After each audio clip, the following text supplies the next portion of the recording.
Hey everyone, before this episode begins, I want to let you know that I just started a brand new Secret Sonics Discord server. So if you want to join the community, head on over there. There'll be a link in the show notes. Go check it out. Hey everyone, welcome back to Secret Sonics. This is episode 115 with Thomas Weathers. I had a great chat with Thomas and we talked about so many things, including his approach to mixing, how he's, on top of the technology game by using VSX and Luna for his mixing. We talked about how he's able to mix so fast, referencing with different speakers and inside of the VSX. We talked about how he gets a big punchy low end for hip-hop recordings. We also talked about how he maintains a presence on the internet and respecting yourself. So I think you'll love this conversation. So with all that to say, here's my conversation with Thomas Weathers here on Secret Sonics. You're listening to Secret Sonics, a podcast exploring the creative side of music production. Join us weekly for honest conversations with real-world music producers and audio professionals.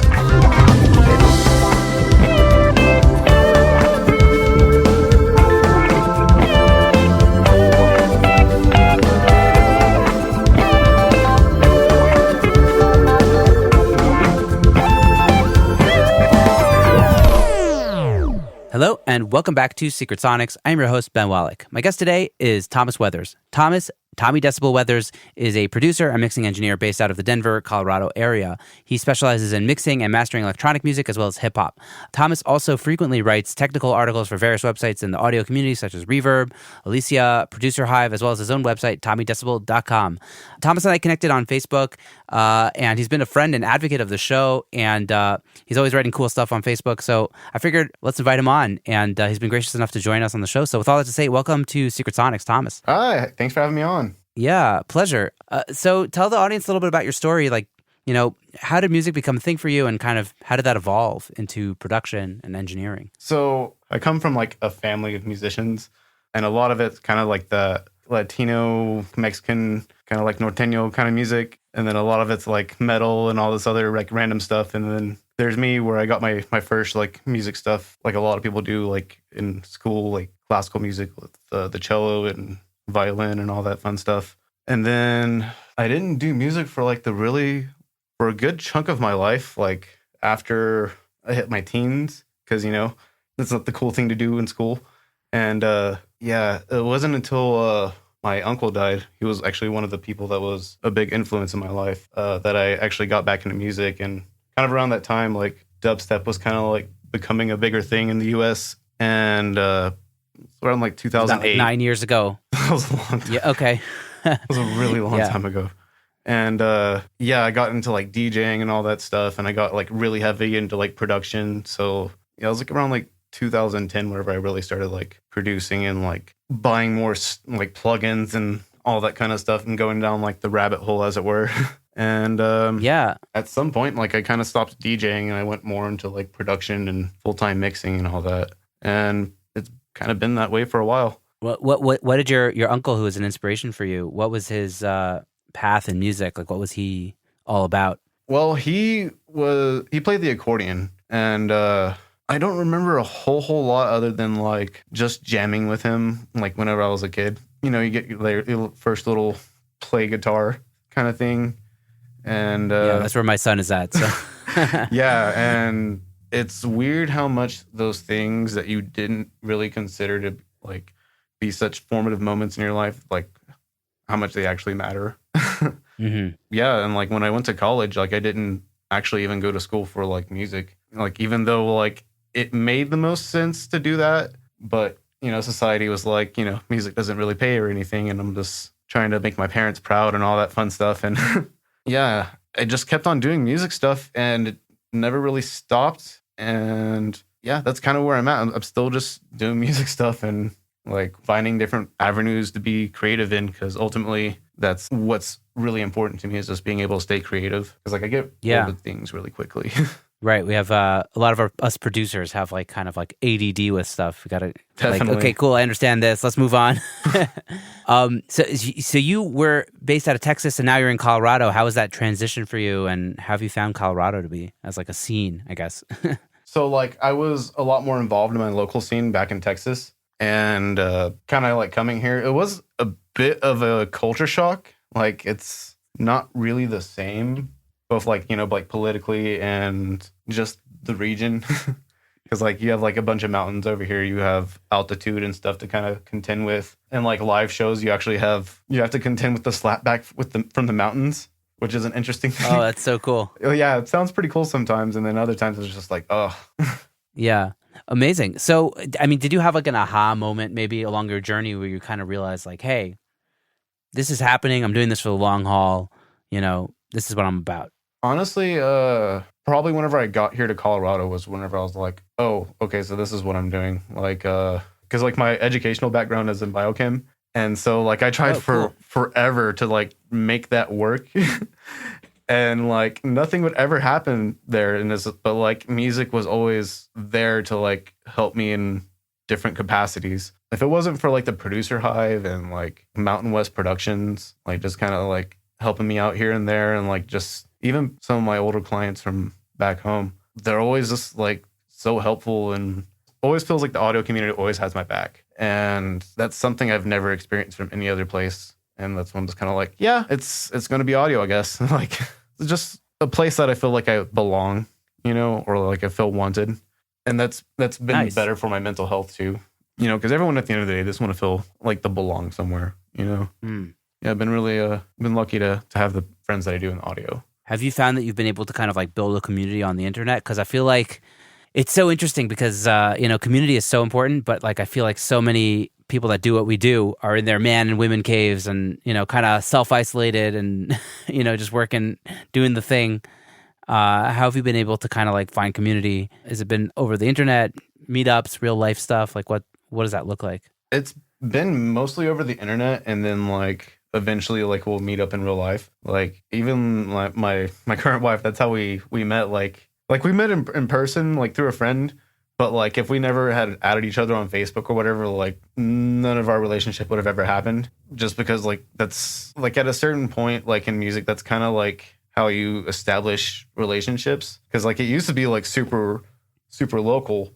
And now it's like you almost start off online and then you take it locally. It's been easier to create a community locally than it is to like create one online for myself, really. Just because I find that what really matters to me isn't super popping, as it were. Like things that I feel are going to like matter in the long run, and like those conversations that we don't really want to have. And that's really like the small localized community that I've been able to kind of like garner online is more, people that are more interested in that kind of thing. But it starts off online, but it's mostly local people, if that makes sense. Yeah, sure. It's what I love about the podcast is getting to meet so many people. It's like I didn't know that's what was going to be the best part about doing a podcast, but like by far has been meeting people. And I just can't wait to like meet people in person. Maybe a NAMM or something, or an AES down the road. Like I feel like it's like, okay, cool, I have all these relationships, but like how much cooler will that be when I actually meet people in real life, And there's a lot you could do on the internet, but it's not everything, Definitely. It's interesting. So tell me a little bit about your work. Like, how do people find you, or how do you find them? Is it mostly word of mouth? Tell me about how work finds you. It's been word of mouth, really. It like kind of like starts off really small, like get to a new spot and here's all these different people and all that. And eventually someone will like we'll hang out or something, and like we'll just be kind of messing around, because I try not to work with people that I don't like on a personal level in a weird way. And that's and so like that's kind of my way of like deciding whether or not I like want to work with that person. Like we just kind of like hang out and chill out. Like that, like it's more for like production kind of stuff. Mixing is kind of a different thing where you just send it to me. Yeah, with production, you got to like kind of invite the person in, see if things are vibing. Before I work on a production with anybody, I'll make sure to invite them into my studio and to, just to see if it's a good, personality fit, and make sure there's no red flags, Yeah, because like it's one thing to be like, yeah, there's a lot of cap in audio. Like people aren't gonna like, a lot of people are just like, yeah, it's the best, and then you hear it and you're just like, sure, and and then you just like never really like meet up with them or whatever. It's another thing to like be actually in the moment and be like, hey, did you know we can do like this live pitch correction? And it's just like, oh, and they kind of hear themselves in a different way and whatnot. And that's a harder thing to sell. Like, yeah, here's my work or whatever. And they don't really ever get to experience like a different kind of magic in a way. Mm-hmm. Well, I mean, I noticed that your website is like super on point. Like, how much of your work is like remote, mixing work, that kind of stuff.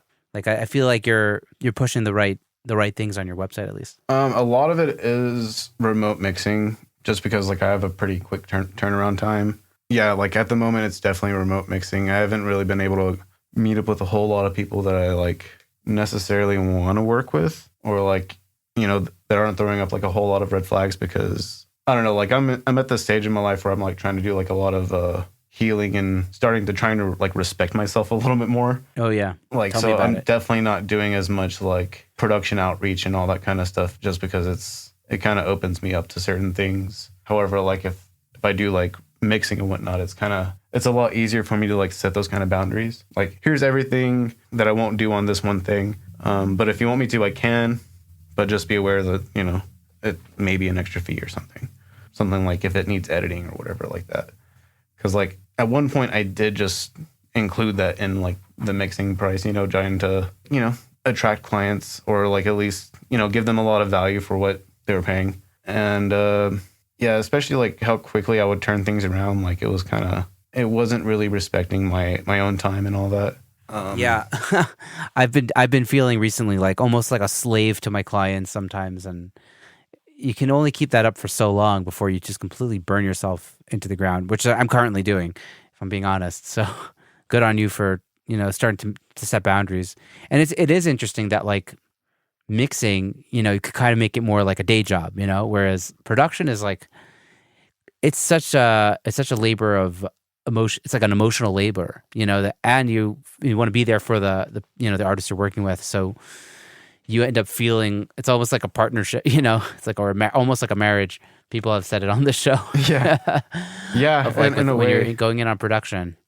But it's I don't know. I feel like there's like a limit to how many productions I could take on versus mixes. You know what I mean? Like you kind of have to, everybody's different, obviously. So yeah. And every project's going to be different, because like some projects, they will take you 8 hours to mix. Others, they'll take you 30 minutes. And sometimes there's just no in between. But like that's kind of what I like about it, is because like it's like I was telling you before the show, like I have this problem where I get bored with things really quickly. But with mixing, like there's there's such a variance in like the time that I'll spend on something, that it's always kind of like an interesting thing for me. And then I'll like occasionally get to throw a production project in there, and it's always kind of like being able to stay fresh, but also realizing like, because whenever I do a production, like I almost obsess on it on like kind of like at like an unhealthy level. And so I really try to minimize that. Yeah, I find like I do the same, and like it's hard for me like if I do like even like a favor for a friend and I do like a cheap rate, sometimes I'm screwing myself over, because like there's no such thing as like less time being spent on a production because I gave a cheap rate, because I'm going to do my best work no matter what, and I'm going to obsess over it. And so you have to be careful, because it's like I feel like with the production it's like all in no matter what, Yeah, and that's kind of one of the things I was talking about with my therapist, where it was just like, in music, like you're kind of your last record. And if you took that cheap gig and you kind of skimped out here and there, like it kind of feels bad. And it's so strange, because it's like you are the last quality of the work that you did, but also you're not. And that's such a weird distinction to make, where it's like you're both that and not that at the same time. And it's kind of a weird concept to get your head around. Yeah, I feel like I've had moments where like I took the wrong project and then it bit me in the butt for like a year or something. You know what I mean? Like having done this long enough, it's like, oh man, if I had set the right boundaries, or had set different boundaries, or had approached it differently, given more, or depending on what it was, like things could have gone a lot better, which is a super interesting thing. I want to ask you a little bit about your mixing technique, because you mentioned that you mix very fast. Tell me, do you have any philosophies or tried and true techniques that you find yourself coming back to when it comes to mixing? So I have like a template that I made in Luna that uses it's basically like kind of like designed around console 1, which is it's basically like a big channel strip for Softube plugins. So like I always kind of run things through like the same summing stuff in Luna, and the same kind of like different kind of like channel strips or whatever. Sometimes I change things out here and there, but for the most part, it's